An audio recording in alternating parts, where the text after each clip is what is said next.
You're listening to the Homeownership podcast by Momentum Realty, real estate talk for buying, selling, and owning property.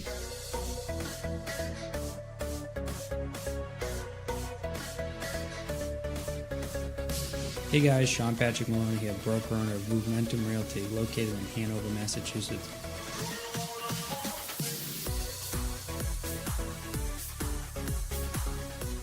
Welcome to episode 5, A Home Seller's Guide to Staging. I'm your host, Sean Patrick Maloney. This week I want to talk to you about staging your own home when you're getting ready to sell. A lot of people get overwhelmed by the idea of this process and think that means that they need to hire a professional and spend a lot of money. This week's guide, I'm going to walk you through room to room and talk about different ideas I have that can help you stage your home, make it more ready to sell, and bring in the buyers, getting them ready to pay top price for your home in less time. First, we'll start outside, the yard. A lot of people don't think about this place as a big one, but we got to remember the word curb appeal. It's really important when we're out in the yard to take care of a few things. First, we always want to have the lawn cut. There's never an excuse why the home's for sale and the lawn's overgrown. We need that to be done every time. Next would be cleaning up leaves, sticks, and debris. If there's ever leaves, sticks, or any other debris on the property, we also want to get that cleaned up right away. This is something we can't just leave because sellers aren't going to overlook it and they're going to think the house is neglected. Next, we can take a look at the bushes. If the bushes are blocking any of the windows, it's best to trim them back.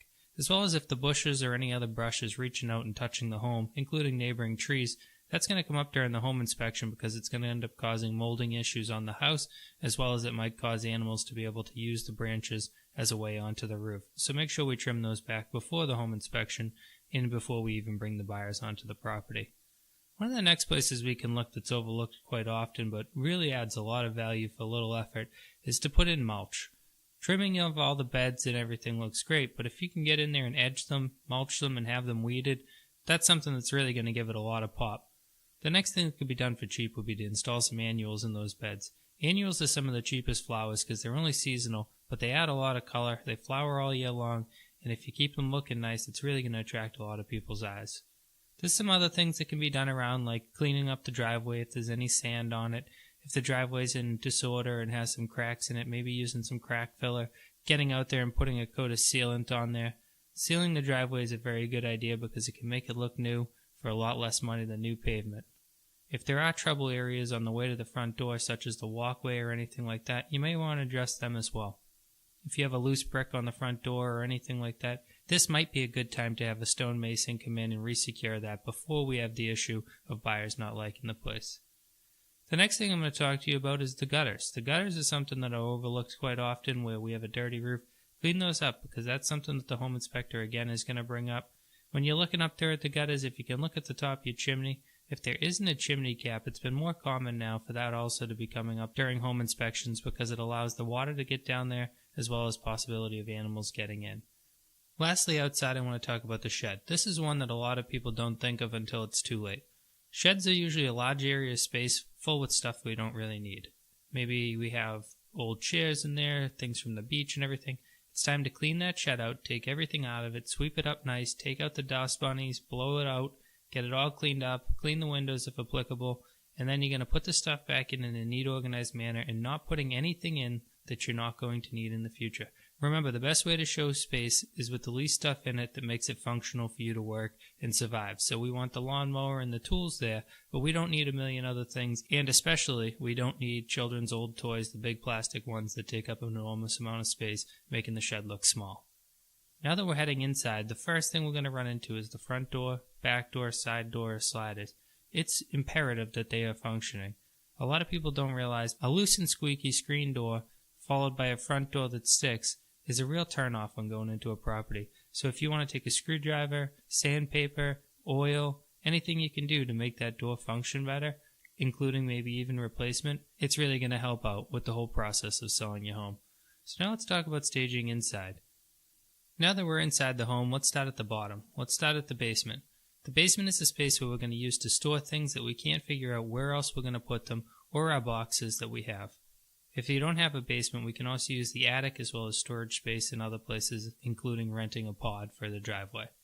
But in the basement, first we want to sweep, clean, and dispose of everything that's not needed. The ways of disposal don't have to just be throwing it away. You can gift it to family members. You can use something like Facebook or Craigslist and put it out there for free, or you can drive it down to a local charity organization and donate them. So this might be a good time to do something good for someone else while you're in the process of getting your house ready. Make sure you get rid of as much as you can. This is going to save you both on the time of moving as well as increase the amount of buyers that are interested in your property because the property is going to show like it has more space. While you're down there, you may want to clean the boiler as well as the hot water heater. These are two items that often are very dirty, and it's one of the first places buyers are going to go and take a look. Just by cleaning them with Windex may make them look many years younger and also have a better appearance overall that you took care of them.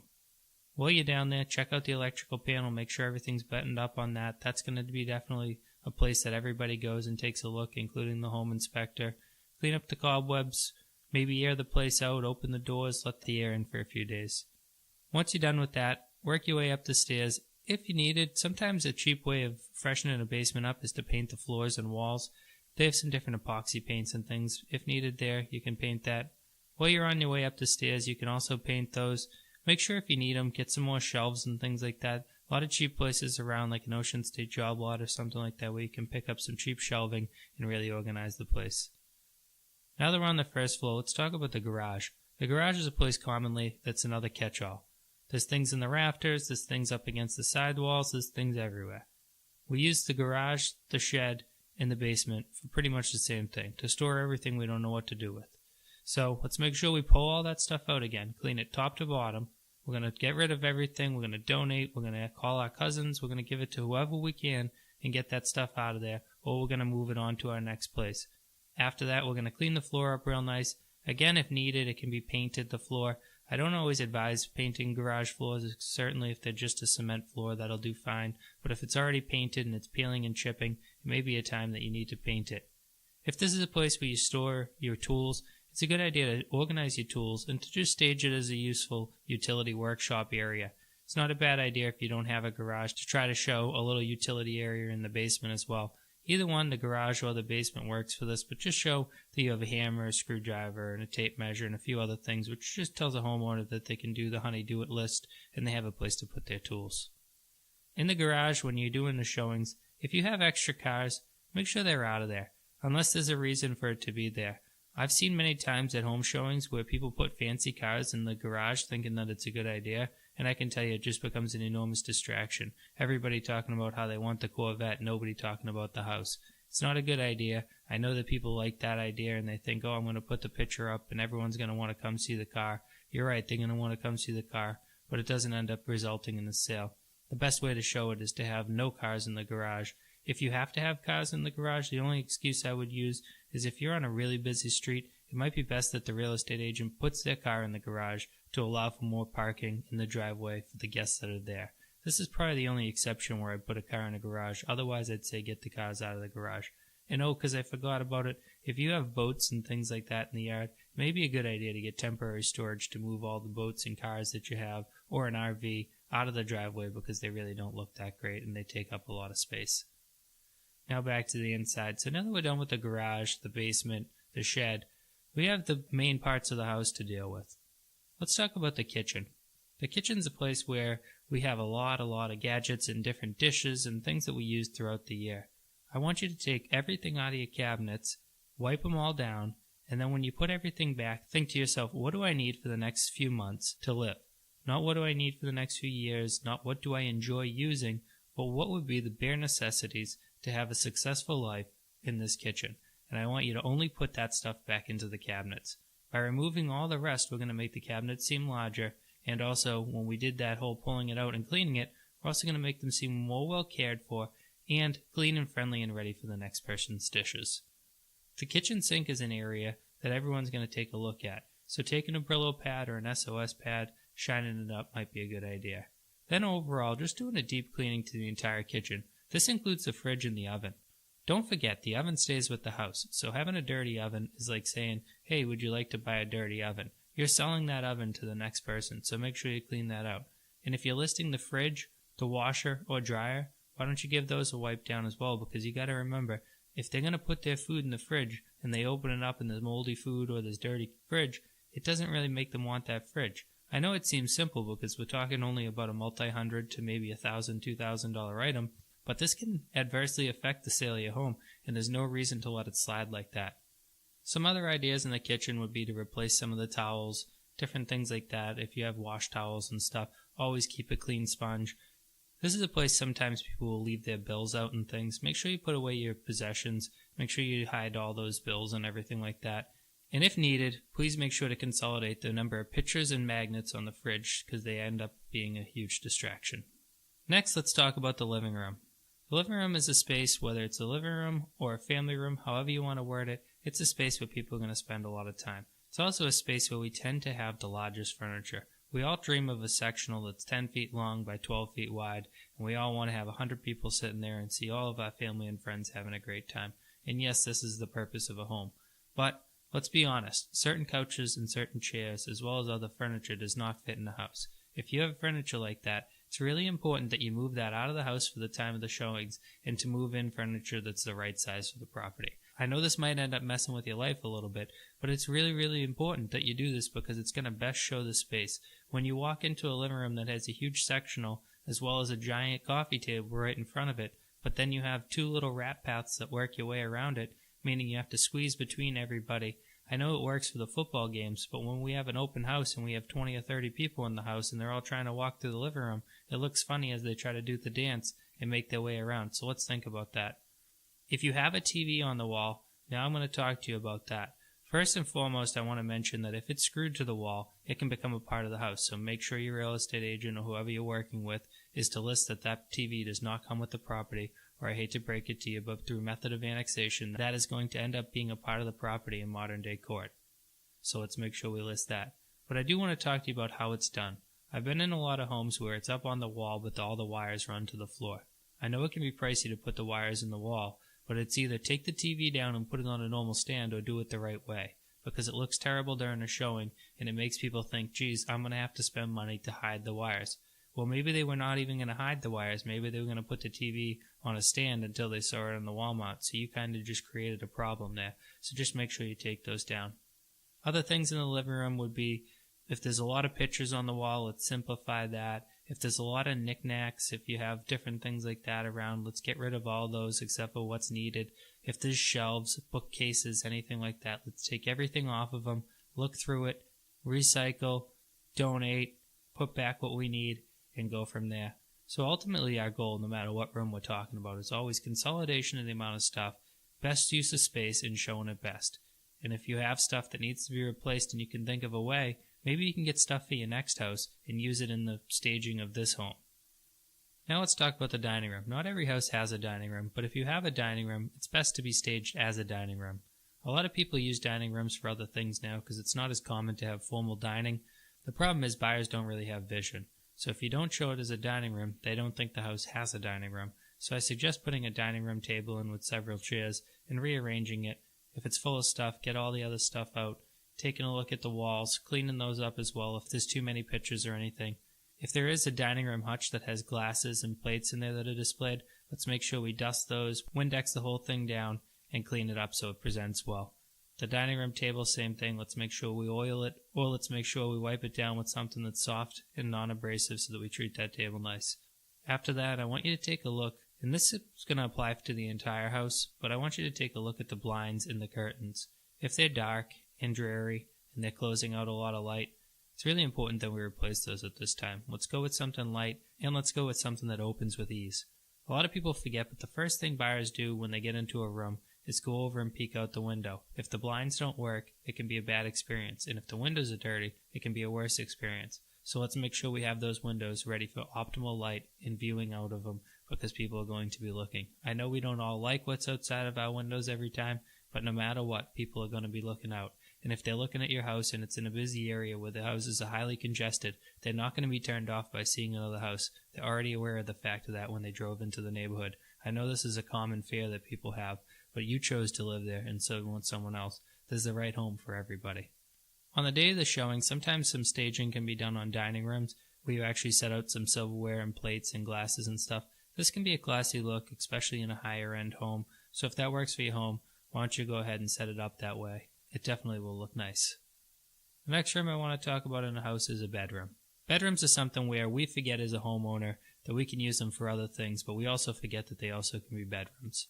So a bedroom can be used as many things such as a study, an office, a media room, and lots of other things.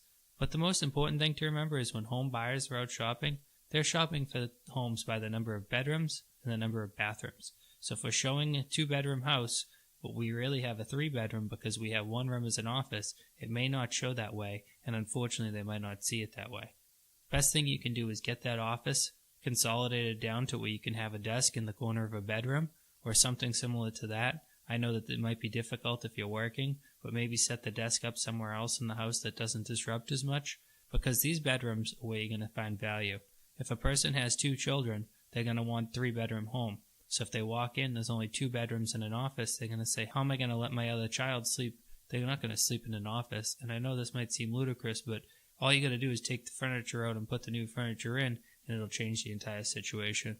Bedrooms are also a place where commonly the rugs aren't that clean and they're showing a little bit of wear. So if your rugs are in that type of situation, it might be a good idea to have them steam cleaned. While you're thinking about the rugs, take a look throughout the entire house, and if there's other rugs that need steam cleaning, why don't you take care of that? If they need replacement, always go with something that's a nice quality rug, but don't go with something that's top of the line. The next buyers may not even want that rug, but it is better than showing a place with dirty or torn up rugs. The rugs are something that everyone looks at and they really pay attention to, so make sure you check that out. In the bedrooms, a lot of times we have all different things on the wall, anything from religious things to pictures to whatever. I'm going to ask you to take down as much of that as possible, to paint it, to fill in any of the holes, and to make sure the bedroom is showing nice. Mirrors are something that end up making a space look a little bit larger, so I don't mind mirrors as much, as well as when you're going to have photography or anything on there. Generalized pictures, nature, cityscapes, things like that are appropriate, but when you have tons and tons of family photos, there's a psychology thing where it makes a person feel like a home wrecker, like they're kicking you out of there because they see that you love the home and they see your family in the home. So by taking those photos down, it takes them off of that, as well as takes them off from being distracted as what's going on in the house. You want them paying attention to the house and not that. In bedrooms, sometimes we have too big of a bed. We all want to have a king-size bed. We all want a California king, actually. But the reality is that some rooms only really warrant a double, or a full, or a queen. So by putting the appropriate size bed in the appropriate size room, it may allow us that second walking path to the other side of the bed, or that second nightstand to make a bed more normal, versus that all-the-way kitty-cornered bed that takes up the whole entire right or left-hand side of the room. I understand functionally-wise, sleeping-wise, it's nice to have that big bed, but for showings, we want to show the room, ultimately, if we can, with a bed, a dresser, and a closet. Anything more than that is only because the room is large and warrants for it. Sometimes we may put sitting chairs, a small couch, or many different dressers, a his and a hers. There's a lot of different things we can put in, but number one thing we want to do is make sure that we always have the bed, the dresser, and the closet readily available, and that it's not hard to get around, and that the person doesn't feel like it's too big for the place. If it's too big to have a dresser, or there isn't a closet, so if it's too big to have a dresser, then don't put a dresser in there. Put some small organization devices in the closet. If it doesn't have a closet and it does have room for it, then put a large armoire and show that it holds clothing by putting some coat hangers in and hanging some shirts and pants in there, which is going to show them that yes, there's no closet, but you could get a large piece of furniture like this and you can create a closet out of it. Last but not least, if the bedroom is hardwood floors, sometimes throwing down an area rug, which area rugs can be used throughout if you have hardwood floors. Area rugs can really add a little bit of flavor to the room as far as the overall color and decor, but they also can add a little bit of gentleness and warmth to the room as far as making it feel a little more bedroom-like. It seems like over the years we go back and forth between rugs and hardwood floors, but one thing that I always see when I'm talking with sellers and buyers alike is that people seem to like rugs in bedrooms for the coziness of them and the warmth on your feet. Sometimes heated floors are nice, but not all of us have them. Next room I want to talk to you about in the house is the bathroom. The bathroom is a place that we all know can be messy and always have different things going on in it. Let's make sure when we're going to be doing showings that we think deeply on this one. If there's a linens closet, number one, empty it. Look through it, make sure it's all there. What is there? Do you have medications? If you have medications, you may need to have a little box that right before you have anyone in the home, you throw all of them in and you take it with you. You don't want to be leaving opiates in the house And I understand some of us have medications that we need to take and they're crucial. There's nothing worse than having a house full of people leave and wonder where your medication went. So let's not run into that situation. Also jewelry. Jewelry sometimes is stored in the bathroom because we're taking on and off our watch or our necklaces or rings. Let's think about those. If they're in there, let's make sure they're out. While we have that linens closet empty, it may be a good time to think about getting new towels. Do you have a mix of different towels and everything from everywhere? Well then, why not just get a bunch of white ones or blue ones or whatever matches the bathroom? That way there, it shows nice, and if you have one of those towel hangers on the wall, it always looks well represented. Next, I want you to look at the shower curtain. I want you to take it down, throw it away, and replace it. If it's anything less than new, it's not worth keeping. It's only a few dollar item, and it's going to make a big difference, and I can tell you that every single buyer, as soon as they walk in, is going to open that shower curtain and look at the shower. So that brings up the shower. Make sure, whether you or somebody else, that shower gets a deep cleaning, especially if there's grout. And if there is grout and you can do it, then re-grout it if it needs it, or if it has a caulking issue down by the edge where the seam is, make sure you fix the caulking as well or hire in a professional to do it. One cheap way to give a quick facelift to a shower is to call someone like Bath Fitters or to have someone come and paint the tiles. Both of these are quick remedies. You probably shouldn't try it yourself. They definitely will give you a lot of bang for your buck. After you clean the shower and everything, it's time to look at the next thing. The toilet. Is it loose and wiggly? If it is, it needs to be corrected. If it's not, good, move on. The next thing we want to talk about, the toilet seat. Typically, I would say it's okay, but if it's anything less than new and if it's anything less than working, replace that toilet seat because people are going to open it to look at the toilet, which brings up cleaning the toilet. Make sure you clean the toilet and clean it every time you're going to have showings. So now let's talk about the vanity. The vanity is somewhere where we leave our toothbrushes. Do you trust somebody else with your toothbrush? No, I don't think you do. So let's not leave our toothbrushes up on the vanity. Let's think about a place that we can put them away during the showings. And also, not that you don't trust people with them, it also is going to show that vanity counter space a little bit better by removing something from it. If you have a mirror in the bathroom, make sure to clean that.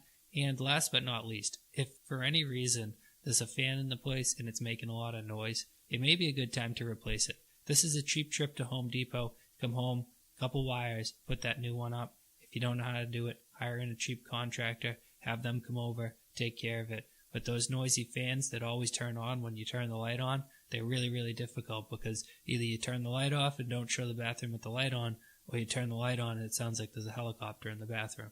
So think about that. Make sure you take care of that. One last thing in the bathroom is the flooring. Make sure the flooring is really clean. We want to make sure everything is really clean in this bathroom and all the bathrooms because this is a place where people really, kitchens and bathrooms, we really, really want them clean. Now that we talked about that, I'm going to add in a few quick notes for some of the larger houses. Media rooms, studies, offices, if you have all those types of rooms, show them best for what they are. I'm not going to go through each one because there's so many of them, but if it's a media room, what is your dirt bike doing in there? It needs to go in the garage. If it doesn't fit in the garage, it needs to go into storage. I've been in so many houses where people keep random things in random places, which I get it. It's called living. It's real life. But we want to think like Leave It to Beaver. We want to think like movie, TV show fake. We want the house to look like it is on HGTV. We want the house to look perfect. So everything we can do to get it into that type of fashion is worth every bit of the motion and movement. I always tell people, if you can twist it, turn it, screw it, hammer it, nail it, paint it, oil it, grease it, or any of those types of things, then do it. If it costs a lot of money, then call me your real estate agent. So when you're going through this process of staging a home, don't just go crazy and spend a bunch of money. Go down to your cheap shops like your Home Goods, Kohl's, Christmas tree shops, Targets, and any of those things. Think about maybe something you can use at the next house when you purchase it. And don't be afraid to be cheap with it and go out on Facebook or Craigslist or any of those other things like yard selling, consignments, and look for stuff that'll work for your project. I'm going to finish up today talking about one last area, the attic. If the attic is a pull down and it's able to be accessed or a walk up, make sure you clean it. Make sure it looks good. I've seen so many attics with past projects, the old scrap wood, all different things like that are there, or there's no plywood up there to show that you can have some storage, or everything that's up there is just kind of thrown about. Make sure you organize it. This is a good time if you have a dumpster out front to get rid of some of the stuff that's up there. Also a good time to move it down from up there and get it ready to be moving out because you got to remember, if you stage your home right, you're going up for sale, you're going to sell. So let's close it out with saying this. The best way to sell a home, the best way to convey that you want to actually sell, is for when the buyer walks onto the property, them to get the message that says this person wants to move on. So by showing them that you've already started packing boxes, that you're already moving out, you don't have that much stuff to do, the place is clean, it means to them, I should make an offer on this place. This person wants to sell the home. Thanks for joining us this week. I hope you enjoyed the podcast, and I hope this gets you ready to sell your home. If you have any questions, comments, or concerns, or are looking for an agent, please reach out to us directly at movementumrealty.com. Also, make sure to follow our podcast. We'll see you next week.